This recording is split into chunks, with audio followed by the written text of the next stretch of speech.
OK, est-ce que... OK. J'ai jamais utilisé celle-là. C'est différent que l'autre. Ça prend du temps. OK, c'est bon. Alors, tournez dans vos Bibles dans Proverbes chapitre 3 et aussi, on va garder un droit ou une pièce de papier ou quelque chose à Proverbe 3. On va retourner là sous peu, puis on va aller à Jacques 1.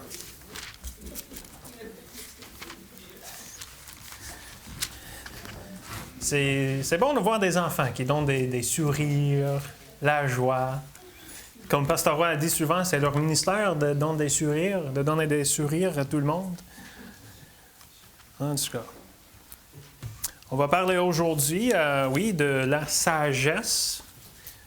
Notre texte, c'est intéressant, c'est notre texte, mais on va voir plus dans Proverbe 3 aujourd'hui pour la plupart du message. Mais dans Jacques chapitre 1, ça parle de la sagesse et souvent la manque de sagesse. N'est-ce pas, c'est nous autres, la manque de sagesse. Je sais, des fois, c'est moi, la manque de sagesse. Mais ça dit, si quelqu'un d'entre vous manque de sagesse, qu'il la demande à Dieu, qui donne à tous simplement et sans reproche, et elle lui sera donnée. On va savoir aujourd'hui comment recevoir sagesse, mais aussi c'est quoi la sagesse. On va voir ça dans le message aujourd'hui. La sagesse, souvent, c'est vu comme la qualité d'avoir de l'expérience, de la connaissance et un bon jugement. Et ça, il y a beaucoup de monde dans le monde qui n'ont pas un bon jugement. Des fois, c'est nous. Mais j'aime plus celle-là. Quelqu'un a dit, la connaissance, c'est savoir qu'une tomate est un fruit. La sagesse, c'est de ne pas la mettre dans une salade de fruits. C'est ça, la sagesse. Et on dit merci à tout le monde qui l'a suivi. La sagesse, vraiment, c'est l'application de la connaissance et de la compréhension. Je vais illustrer ça d'une autre façon, pas juste les tomates. Mais j'avais des amis qui, en apprenant comment conduire, leur père leur a mis à l'arrière du char dans un terrain plate pour pousser le char dans le neutre. Parce que oui, la connaissance, on sait qu'un char est lourd. Mais à savoir ça fait rien à savoir ça. À pousser un char en neutre, on comprend. Hey, c'est lourd. J'ai la misère à pousser, ça pousse encore en moi. Avec cette connaissance, je sais qu'un char est lourd. Avec cette compréhension, j'ai poussé un char, c'est lourd. J'ai la sagesse. Je vais rouler prudemment. Pour quelqu'un qui apprenne, qui a leur permis d'apprentissage, la sagesse, c'est OK, je sais, je comprends. Avec cela, j'ai la sagesse. À rouler prudemment. C'est ça, la sagesse. C'est l'application de la connaissance et de la compréhension. Mais, souvent, c'est ça qu'on voit comme la sagesse dans le monde. C'est pas mauvais, ça. Mais aujourd'hui, on va parler de la sagesse biblique. Parce qu'on pourrait aller là, la sagesse, je vais connaître quelque chose, je vais savoir quelque chose, je vais comprendre quelque chose, puis je vais l'appliquer dans ma force pour avoir de la sagesse. On va voir. Mais la sagesse est tellement important. Proverbe, ça parle beaucoup de la sagesse. Proverbe 4, verset 7. La sagesse est la chose principale. C'est pourquoi accueillez la sagesse et avec tout ton acquis, acquillez l'entendement. Acquiert. OK. Merci. Proverbe 8, 11. Car la sagesse vaut mieux que les perles. Elle a plus de valeur que tous les objets de prix. Proverbe 16, verset 16. Combien d'acquérir la sagesse vaut mieux que l'or? C'est important, la sagesse. Mais c'est quoi la sagesse biblique? C'est intéressant parce que ça, c'est le message que j'allais prêcher il y a 2 semaines. J'avais ce message qui, OK, j'avais à cœur à faire ce message, mais en parlant avec Pasteur Roy, c'était l'autre, resté dans le bateau, qui était le timing de Dieu à voir ça. Mais on parlait de la dépendance dans ce message et ça va fitter un petit peu aujourd'hui. Mais c'est quoi la sagesse biblique? Et avec mon étude là-dessus, c'était un peu plus profond que j'ai pensé. Et je vais essayer de garder ça simple. Il y a beaucoup de choses techniques aujourd'hui qu'on va voir plus vers la fin du message.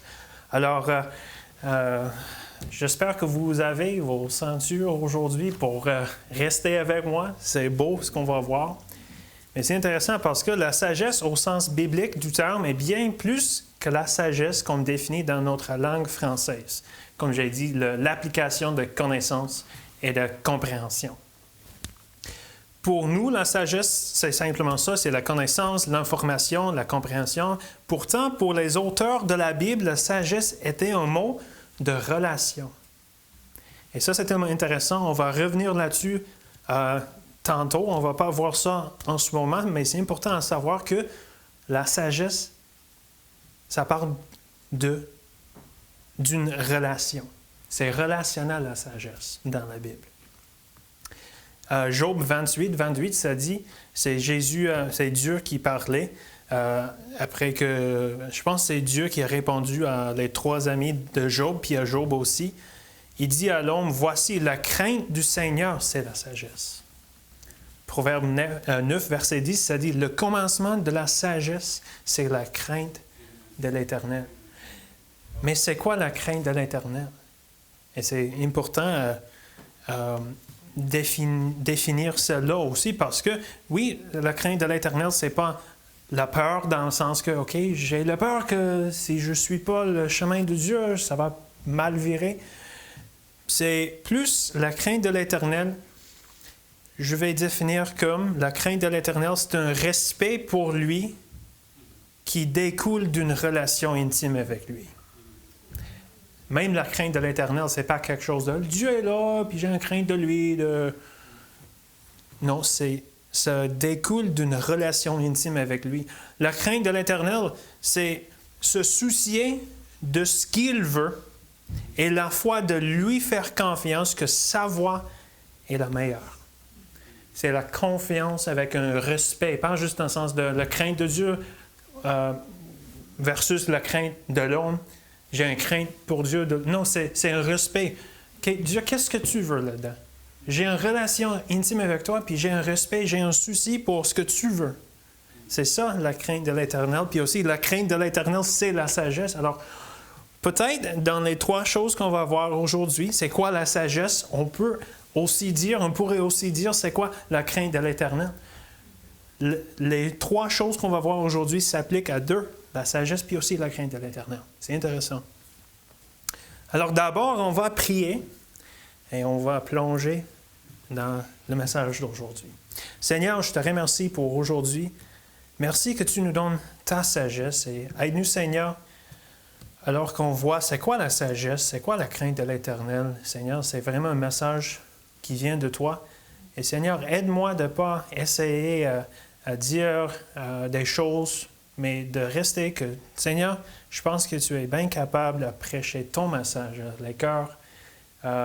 C'est incroyable à quel point, des fois, Seigneur, quelqu'un va recevoir un message que la personne qui parle n'a pas dit, parce que c'est le Saint-Esprit qui parle, c'est le Saint-Esprit qui nous enseigne. Alors, on veut se reposer à ce que tu peux enseigner, Seigneur, le Saint-Esprit, et que ce soit pour ta gloire. Au nom de Jésus. Amen.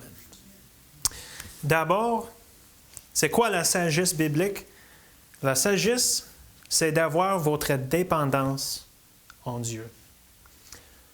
On parle ici de demander à Dieu, qui donne à tout simplement sans reproche et elle lui sera donnée, mais qu'il en demande avec foi, sans douter. Car celui qui doute est semblable au flot de la mer agité par le vent et poussé de côté et d'autre.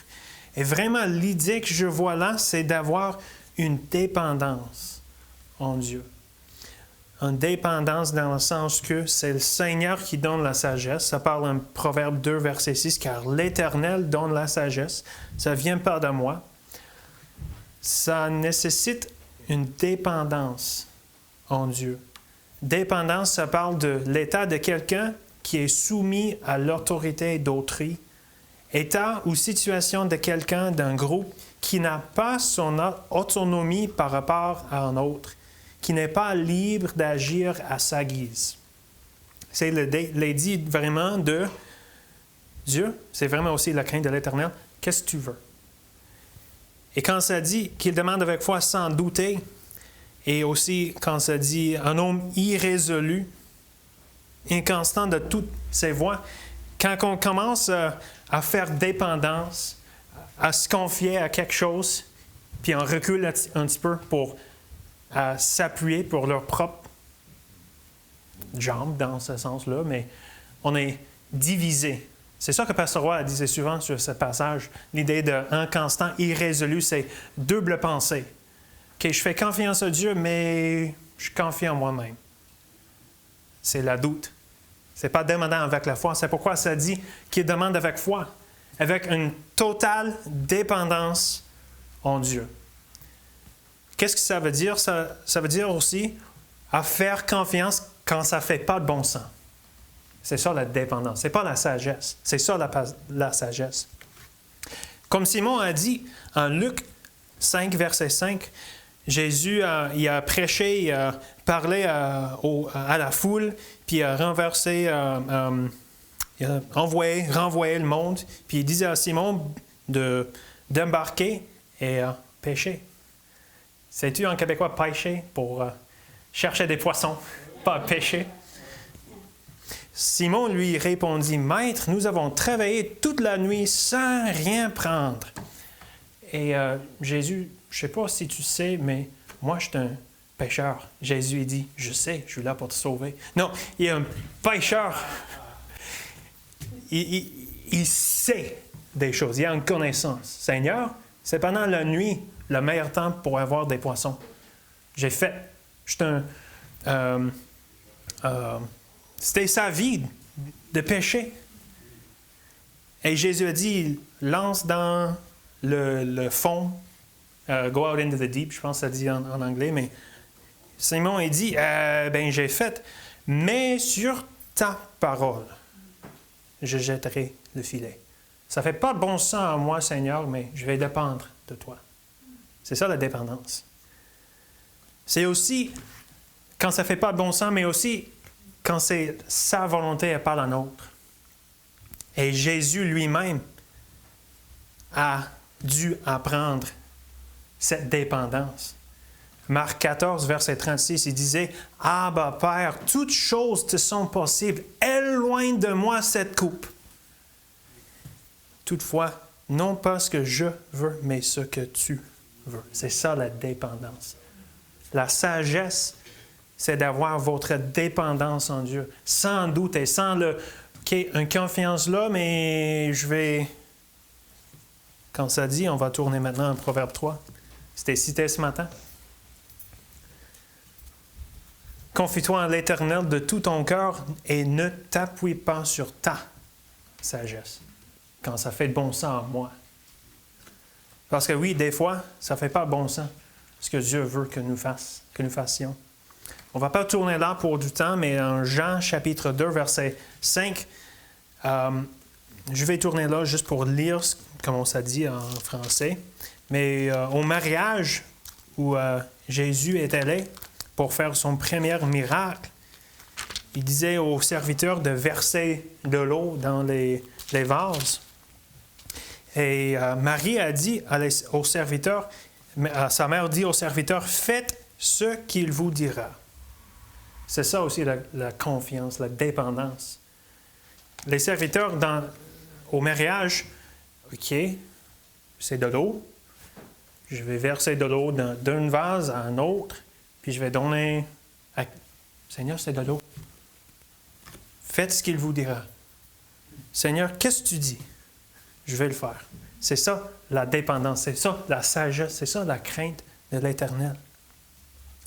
Heureux l'homme qui place en l'Éternel sa confiance.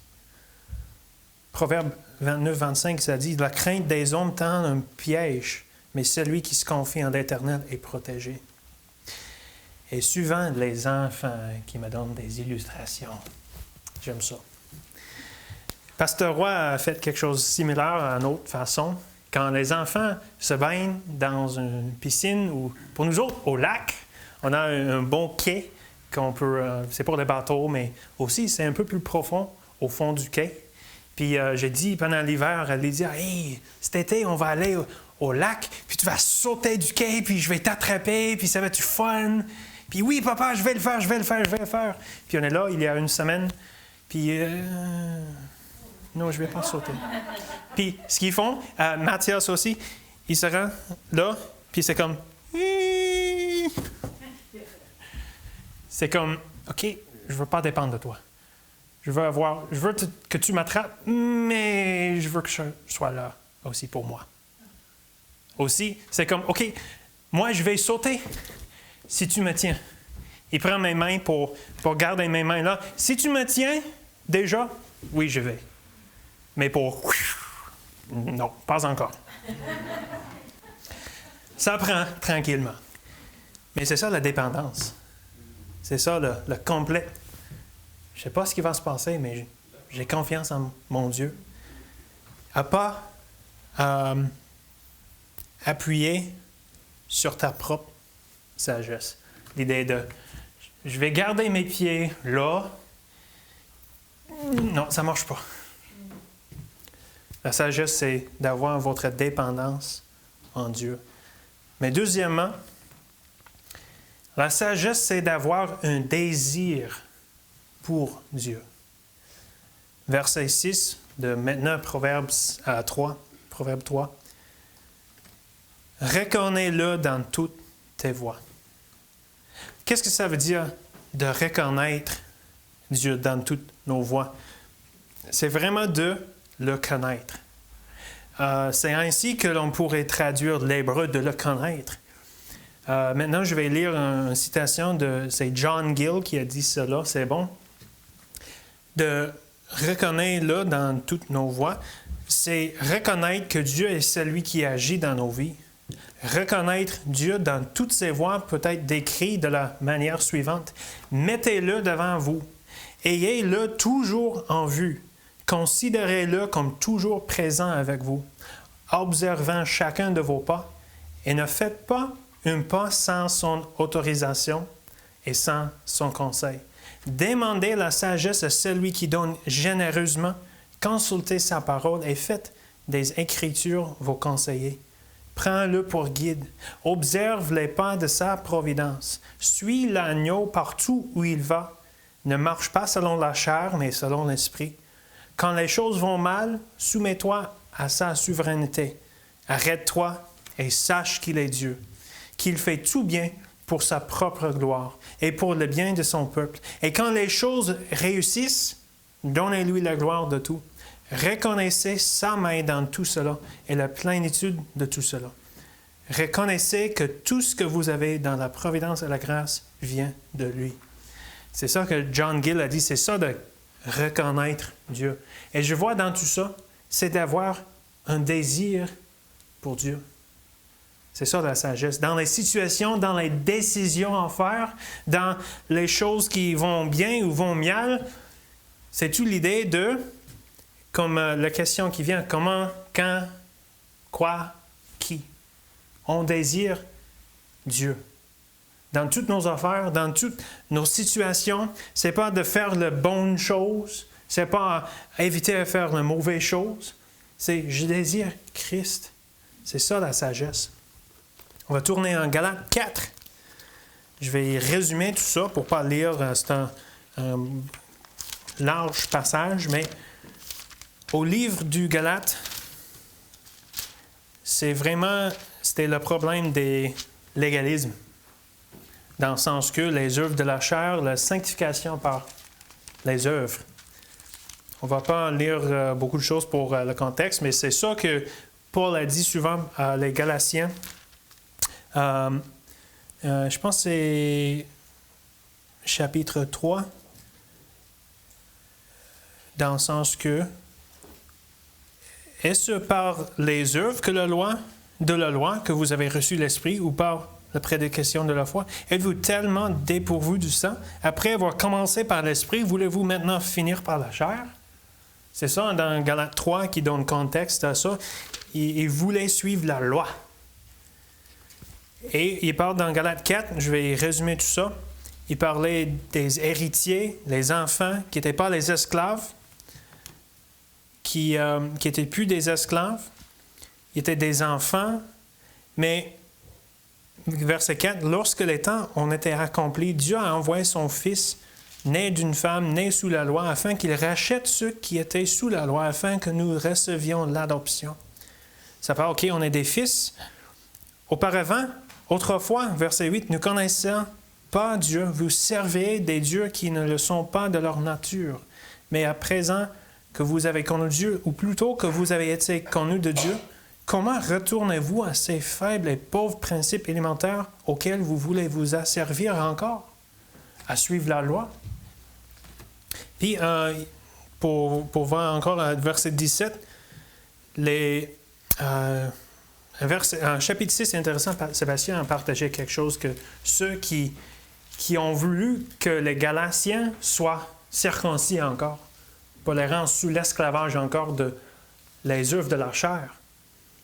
Verset 17, « Le zèle qu'ils ont pour vous n'est pas pur, mais ils veulent vous détacher de nous afin que vous soyez zélés pour eux.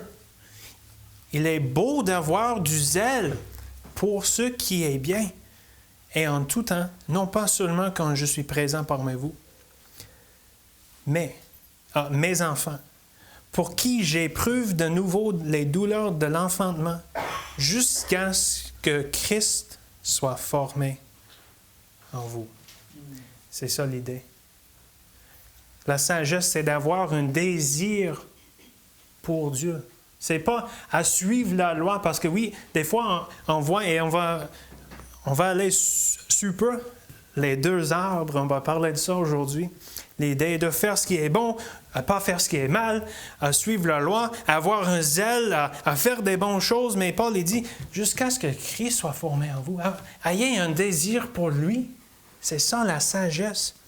Dieu, je veux la sagesse pour distinguer une direction où aller. Je veux avoir ta sagesse pour régler, pour n'importe quoi, mais la sagesse, c'est juste d'avoir Christ en nous.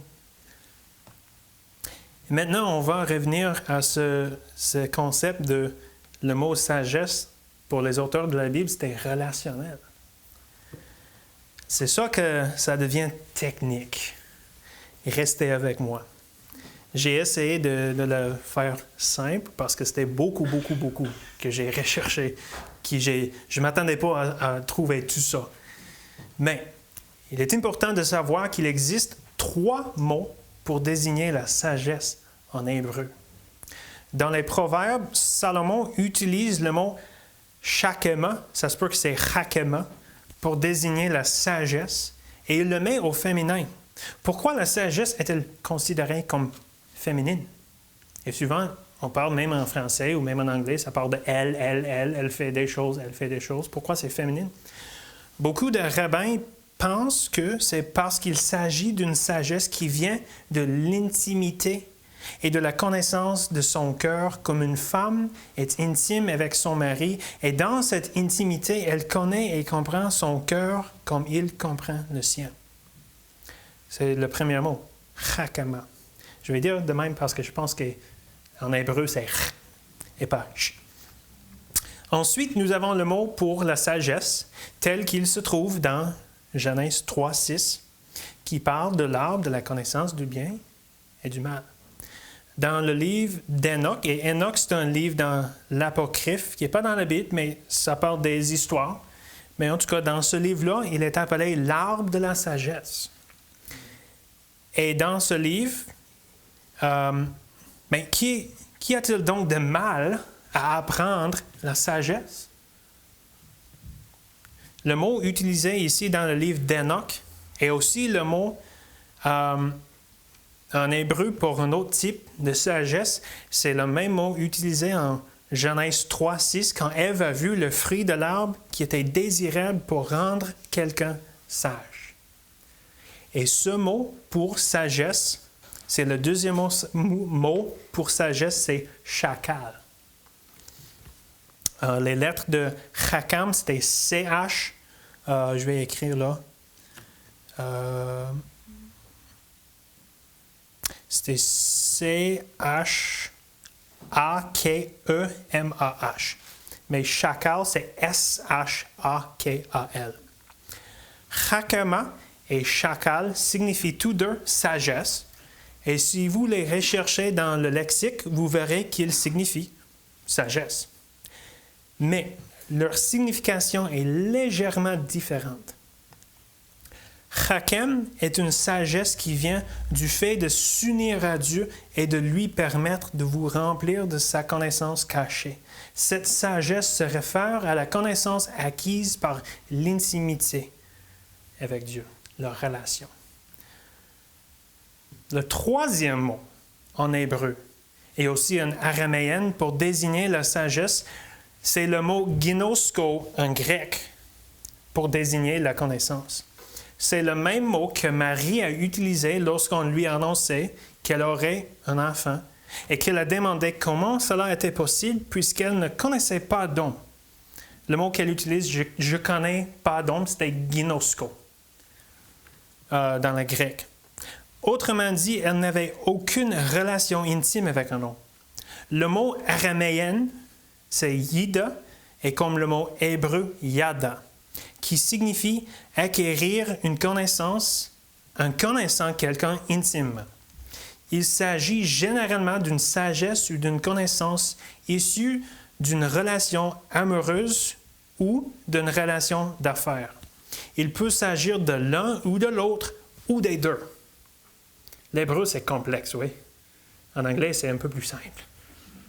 On utilise un mot, c'est-tu amoureuse, c'est-tu dans l'entreprise, c'est-tu les deux ensemble, on ne sait pas. C'est complexe. En hébreu, yada, qui est peut-être un, peut-être l'autre, peut-être les deux, yada, diffère de chakam, car chakam signifie une connaissance acquise grâce à une intimité remplie d'amour, alors que yada signifie cela, mais il comporte également l'idée de shakal, de pas d'amour, pas d'amitié, juste le côté d'affaires, un partenaire dans l'entreprise, c'est ça. En d'autres termes, un homme peut avoir un partenaire commercial qui partage avec lui de nombreux détails intimes de l'entreprise, mais il ne partage pas les détails intimes de son cœur. C'est shakal, SH, la sagesse. Et ça, c'est le mot en Genèse. Un arbre désirable pour rendre quelqu'un sage, c'est le mot shakal. C'est juste dans le sens entreprise, pas d'amitié. Lorsqu'un homme partage une relation intime avec sa femme par amour, elle partagera les détails intimes de son cœur avec lui et avec elle. C'est la chakam, CH. C'est intime. Et c'est la sagesse que Salomon a recherchée et dont il parle dans les Proverbes. C'était complexe tout ça, mais tout ça à dire. Est-ce qu'on cherche la sagesse chakam d'une relation intime avec Dieu ou une sagesse shakal? D'avoir la connaissance, mais pas la relation avec Dieu. C'est pourquoi la sagesse, c'est d'avoir un désir pour Dieu. Pas juste à savoir des choses, mais à connaître Dieu. C'est ça la sagesse, c'est ça la crainte de l'Éternel. C'est bon? Tout le monde est avec moi? On va plonger maintenant plus profond. Parce que ça va lier dans le troisième point où on va terminer. C'est bon, j'ai du temps, parce que ça prend de l'explication, le troisième point maintenant. La sagesse, c'est d'avoir votre dépendance en Dieu. La sagesse, c'est d'avoir un désir pour Dieu, mais troisièmement, la sagesse, c'est d'avoir votre discernement de Dieu. Verset 7 dans Proverbe 3. Ne sois point sage à tes propres yeux. Crains l'Éternel et détourne-toi du mal. C'est intéressant parce qu'on a parlé souvent ici à cette église de l'arbre de la connaissance du bien puis du mal versus l'arbre de vie. Puis on va voir cela peut-être d'un autre angle qui, j'espère, va aider. Ce sont des vérités transformant, qui nous transforme. Mais des fois, des transformations, ce n'est pas tout d'un coup. Ça prend du temps. Alors, j'espère que ce qu'on va voir aujourd'hui va aider dans ce paradigme de l'arbre de connaissance du bien et du mal versus l'arbre de vie. Parce que ça parle vraiment de discernement. Ça dit dans notre verset ici, « Détourne-toi du mal ». Comment est-ce qu'on peut faire ça si on ne sait pas c'est quoi le mal? On va voir. Discernement, c'est la capacité de l'esprit à juger clairement et sainement des choses. On a vu aussi que la sagesse, c'est la capacité de mettre en œuvre ou d'utiliser la connaissance. L'application intelligente de l'apprentissage. Savoir quelque chose, c'est une chose. Comme on a dit, de savoir qu'un char, c'est lourd. OK, je sais. OK. Mais la sagesse est le discernement qui permet de mettre en pratique la connaissance. Alors, on va parler de la discernement. Est-ce qu'on peut discerner des choses, distinguer les choses? On va parler des deux arbres maintenant, mais en Genèse 3, verset 5, c'est Satan qui parle ici. Il disait, « Mais Dieu sait que le jour où vous en mangerez, vos yeux s'ouvriront et que vous serez comme Dieu, connaissant le bien et le mal. » Verset 22. « L'Éternel Dieu dit, voici l'homme est devenu comme l'un de nous, par la connaissance du bien et du mal. » C'est intéressant parce qu'en recherchant ça, quelqu'un a demandé, qu'est-ce que ça veut dire comme Dieu, connaissant le bien et le mal? Et les trois, il disait, OK, il y avait une connaissance du bien puis du mal, dans le sens que c'était bien d'obéir Christ, c'était mal de désobéir. Il y avait un concept du bien puis du mal, même si c'était simple. Alors, étant comme Dieu pour connaître le bien puis le mal, ce n'était pas dans ce sens-là, parce qu'il y avait déjà un certain concept du bien puis du mal. Aussi, ça ne peut pas signifier que... Mais je pense que je vais juste lire parce que c'est tout écrit. Ça signifiait pas simplement d'avoir cette connaissance, parce qu'il y avait déjà. D'ailleurs, les paroles de Dieu dans Genèse 3, 22 ne pourraient pas se référer à leur connaissance de ce qui est mal par expérience, car Dieu a dit qu'il était devenu comme lui. Et il n'a pas appris ce qui est mauvais en le faisant. Ça marche? L'idée est là. Je connais le mal par le faisant, mais il était comme Dieu, et Dieu n'a jamais su le mal par le faisant. C'est pas ça que ça veut dire, comme Dieu connaissant le bien et le mal. OK? Maintenant, OK, qu'est-ce que ça veut dire? C'est bon. La connaissance du bien et du mal n'est pas intrinsèquement mauvaise. On pourrait le reformuler comme la capacité de discerner entre le bien et le mal. Lorsque le roi Salomon a demandé à Dieu de lui donner cette capacité, Dieu était satisfait. 1 Roi 3, 9 et 10, c'est Salomon qui parle ici, il dit « Accorde donc à ton serviteur un cœur intelligent pour juger ton peuple, pour discerner le bien et le mal. Car qui pourrait juger ton peuple, ce peuple si nombreux? » Cette demande de Salomon plut au Seigneur. Dieu était content que Salomon a demandé la capacité de discerner entre le bien et le mal. Mais cela ne ressemble pas à la façon dont Dieu a réagi lorsqu'Adam et Ève ont voulu acquérir la connaissance du bien et du mal. C'est quoi la différence entre les deux histoires? Maintenant, OK, wow, c'est rendu une bonne question. Et je vous dis, c'est tellement super. La connaissance du bien et du mal qu'Adam et Ève voulaient n'était pas la même que celle que Salomon voulait. Et la différence réside dans l'endroit où chacun a reçu cette connaissance. C'est-à-dire où ils ont reçu la capacité de discerner ce qui est bien et mal.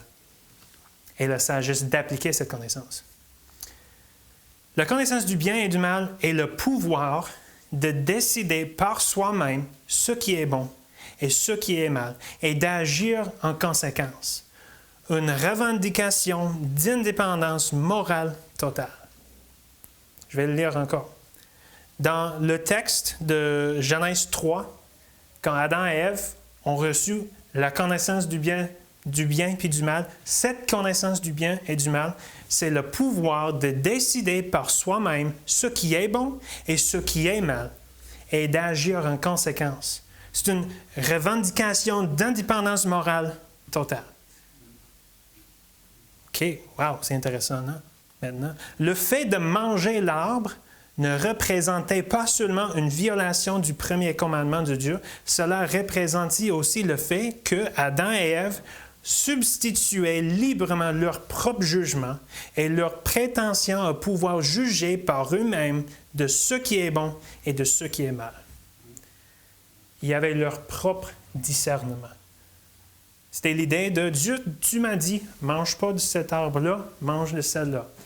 C'est mal de manger de cet arbre-là, c'est bon d'obéir.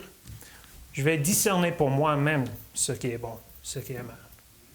C'est grave, ça. C'est idolâtrie, ça. Mais ça dit aussi, on va revenir au Proverbe 9, 10, le commencement de la sagesse, c'est la crainte de l'Éternel. C'est quoi encore la crainte de l'Éternel?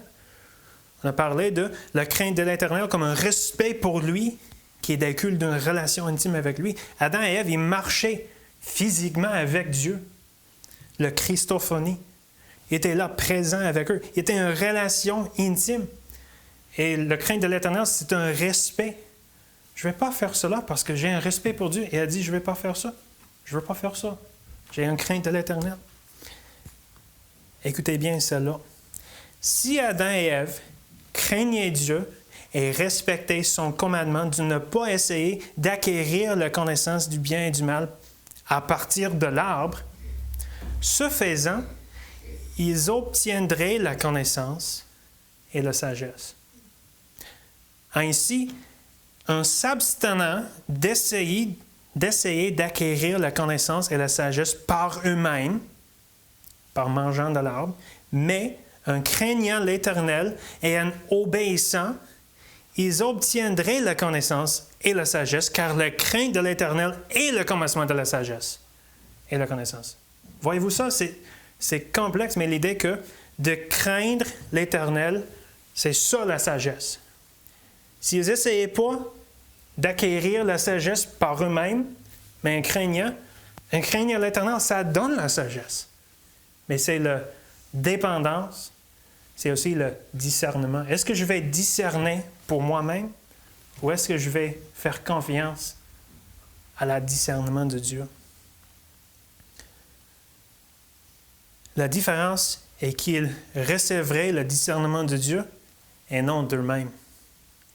Ne pas manger de l'arbre, c'est suivre son commandement, c'est-à-dire la crainte de l'Éternel, lui faire confiance pour leur donner la capacité de discerner entre le bien et le mal. Et manger de l'arbre, c'est transgresser son commandement, c'est-à-dire ne pas avoir la crainte de l'Éternel, faire confiance à eux-mêmes pour acquérir la capacité de discerner entre le bien et le mal. Donc, le problème n'est pas le discernement du bien et du mal en tant que tel. J'ai dit, ce n'est pas mauvais intrinsèquement de discerner, mais vers qui je me tourne et en qui j'ai confiance pour recevoir ce discernement. Avoir la capacité de discerner entre le bien et le mal est une bonne chose lorsque nous faisons confiance à Dieu pour nous enseigner ce que sont exactement le bien et le mal. De ne pas définir pour moi ce qui est bon, ce qui est mal. Mais manger de l'arbre, de la connaissance du bien et du mal, c'est faire le contraire. Cela signifie se confier à soi-même pour définir le bien et le mal. C'est ça qu'Adam et Ève voulaient, de définir le bien et le mal pour eux-mêmes. Mais, plus profond encore, qu'est-ce que ça veut dire de définir le bien et le mal pour soi-même? Lorsqu'Adam et Ève ont acquis la capacité de définir le bien et le mal pour eux-mêmes, ils ont acquis la capacité de concevoir des notions du bien et du mal qui s'écartent de ce que Dieu dit être le bien et le mal, et de croire en et d'accepter ces notions. Et ça, c'est bon à noter maintenant, par exemple. Ça, c'est essentiellement ce que faisaient les pharisiens. Il y avait une connaissance de la loi de Moïse. Ce qui, en tant que tel, n'était pas mauvais d'avoir une connaissance, mais ils se sont égarés en choisissant ou en discernant eux-mêmes la manière d'appliquer cette connaissance. Pourquoi est-ce que c'était possible pour Jésus à briser toutes les lois? Il guérit des malades, les sabbats. C'était un brisement de la loi. Mais aussi, il n'a jamais brisé la loi. Il a accompli la loi. C'est parce que les pharisiens, il y avait la connaissance de la loi, mais le discernement d'appliquer, c'était leur propre discernement. « Oh, Jésus, tu manges avec des mains non lavées. C'est mauvais, ça! » Jésus dit, « Ben, qu'est-ce que tu dis? C'est pas ce qui entre dans l'homme qui le suit, c'est ce qui sort de son cœur. C'est pas la loi de ne pas manger avec... T'as pas rapport, Jésus aurait dit s'il était québécois. Dans le sens que c'est où le discernement? Et c'est ça aussi le légalisme. Les légalistes. J'ai une connaissance de ce qui est bon et de ce qui est mal, et je vais discerner à moi-même comment l'appliquer. La sagesse, c'est d'avoir votre discernement de Dieu. Alors, c'est ça que l'arbre a donné à Adam et Ève, la connaissance de redéfinir le bien et le mal pour eux-mêmes, la capacité de discerner entre le bien et le mal selon leur propre terre, selon ce qu'ils croient être le bien et le mal. C'est ce qui leur a permis de devenir comme Dieu. Parce que Dieu a aussi cette capacité de définir, de nous dire c'est quoi le bien, c'est quoi le mal. Étant comme Dieu, avec la connaissance du bien et du mal, c'était l'idée de je peux dire pour moi-même c'est quoi le bon, c'est quoi le mal. C'était vraiment intéressant de trouver ça dans mon recherche. Alors, vers qui tourne-je pour trouver le discernement? Toute définition du bien et du mal. La différence, Dieu a cette même capacité. La différence entre nous et Dieu est que la sagesse de Dieu est infinie et que, par conséquent, lui seul a la capacité de discerner parfaitement le bien et le mal. Toute définition du bien et du mal qui diverge de ce que Dieu dit être le bien et le mal est une contrefaçon et une corruption et conduira toujours à la mort. Maintenant, c'est ça. L'arbre de connaissance du bien puis du mal, je vais discerner pour moi ce qui est mal, ce qui est bien, ou l'arbre de vie.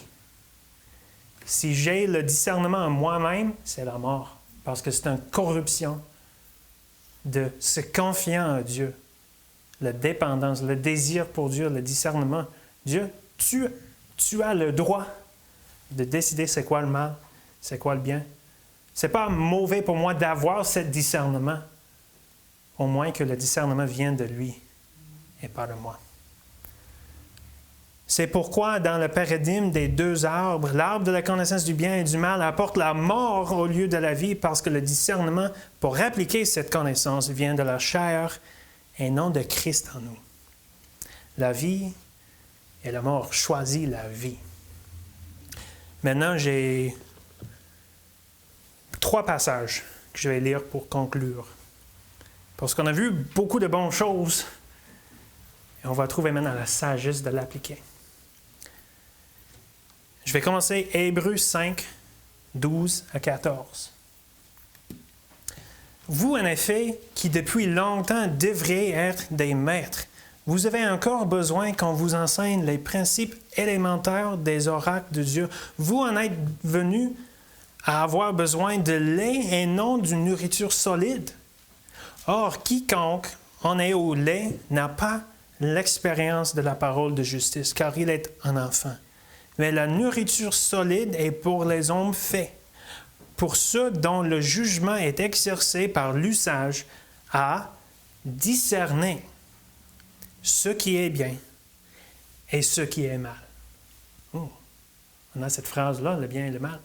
Mais il dit, pour ceux dont le jugement est exercé par l'usage, la nourriture solide, c'est la parole. Ça dit, quiconque en est au lait n'a pas l'expérience de la parole. Mais ceux qui ont exercé par l'usage, leur jugement est exercé par l'usage de la parole, ils ont la capacité à discerner ce qui est bien et le mal. Alors, avoir le discernement de Dieu, ça vient ici. C'est ça qui nous donne ce qui est bien, ce qui est mal. La nourriture solide et non du lait, d'être solide dans la parole pour avoir un discernement du bien et du mal. Et ça finit par là. Deuxième passage, 1 Corinthiens 2, 9 à 16. Mais comme il est écrit, ce sont des choses que l'œil n'a point vues, que l'oreille n'a point entendues, et qui ne sont point montées au cœur de l'homme, des choses que Dieu a préparées pour ceux qui l'aiment. Dieu nous les a révélées par l'Esprit. Car l'Esprit sonde tout, même les profondeurs de Dieu. Qui donc parmi les hommes connaît les choses de l'homme si ce n'est l'Esprit de l'homme qui est en lui? De même, personne ne connaît les choses de Dieu si ce n'est l'Esprit de Dieu. Or, nous n'avons pas reçu l'Esprit du monde, mais l'Esprit qui vient de Dieu, afin que nous connaissions les choses que Dieu nous a données par sa grâce. Et nous en parlons non avec des discours qu'enseigne la sagesse humaine, mais avec ceux qu'enseigne l'Esprit, employant un langage spirituel pour les choses spirituelles. Mais l'homme naturel n'accepte pas les choses de l'Esprit de Dieu, car elles sont une folie pour lui, et il ne peut les connaître, parce que c'est spirituellement qu'on en juge. L'homme spirituel, au contraire, juge de tout, et il n'est lui-même jugé par personne. Car qui a connu la pensée du Seigneur pour l'instruire? Nous avons la pensée de Christ. C'est un long passage, mais ça parle vraiment de c'est l'Esprit. Qui peut connaître quand ça dit personne ne connaît les choses de Dieu si ce n'est l'Esprit de Dieu? Qui a connu la pensée, l'Esprit du Seigneur pour l'instruire? Qui a le discernement? Nous avons la pensée de Christ.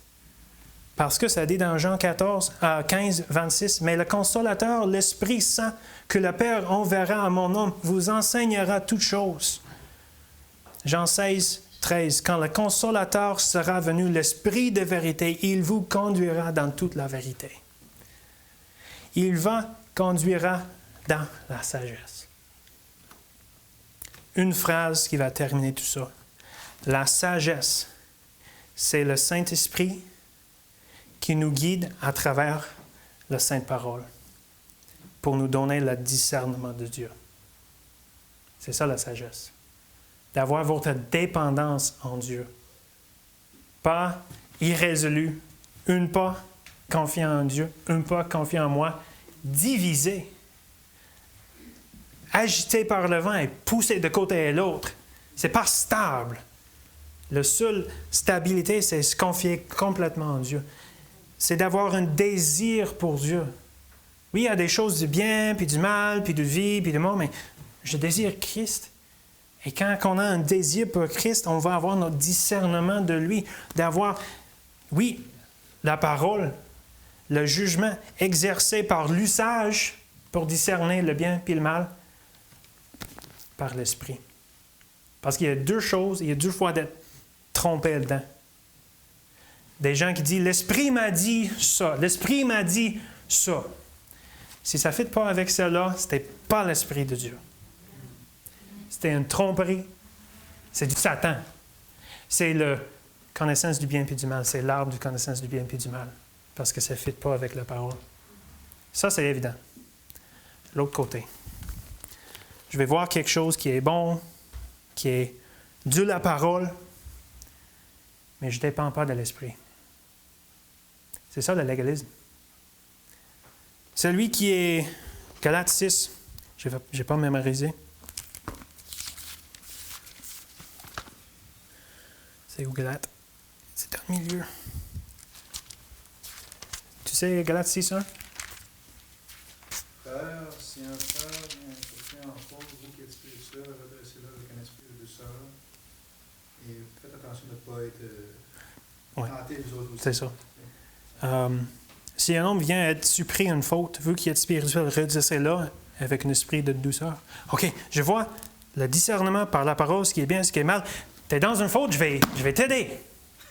Comme Pasteur Roy a dit souvent, je vais faire la bonne chose. J'ai la loi, j'ai le discernement du bien et du mal, j'ai la vérité. C'est quoi le problème? Il n'y a pas de l'esprit dedans. Il n'y a pas la direction de l'esprit de vérité, le consolateur qui nous guide. Il faut avoir les deux pour avoir la sagesse. C'est quoi la formule de tout ça? Il n'y en a pas. Je n'ai pas la réponse pour tout le monde. Je n'ai pas les réponses à avoir la sagesse, mais Dieu sait.